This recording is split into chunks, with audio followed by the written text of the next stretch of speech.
രക്ഷിച്ച് ഈശോ വിളിക്കുമ്പോൾ പോകത്തൊക്കെ വരും. റെഡിയാക്കി വിട്ടേക്കുക. റെഡിയാക്കി വിട്ടേക്കുക. എന്നാ പറയാ? റെഡിയാക്കി വിട്ടേക്കാവുന്നു. ശരിയോ?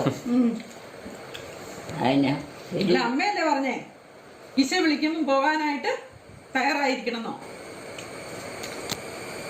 ഇങ്ങനെയാണോ? എന്നാ പ്രാർത്ഥനയായിരുന്നു തീർന്നു അല്ലേ? ഓ, ഒരു 1.5 മണിക്കൂർ പ്രാർത്ഥിച്ചു.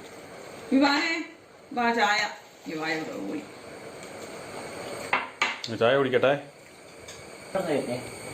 ചക്കപ്പഴം ഉണ്ട് കേട്ടോ. ചായ കൂടി കഴിഞ്ഞതിന് ശേഷം എല്ലാരും കൂടെ മുറ്റത്ത് പോയി ഇരുന്നിട്ട് ചക്ക വെട്ടിയൊക്കെ തിന്നുവാ. പണ്ടത്തെ ഒരോർമ്മ അല്ലേ? എല്ലാരും വട്ടം കൂടിയിരുന്ന് വെച്ച് അല്ലെ ഒരു ചക്ക വെട്ടിയൊക്കെ തിന്ന് തീർക്കും അങ്ങോട്ട്. അതൊക്കെയായിരുന്നു പഴയ കാലത്തെ.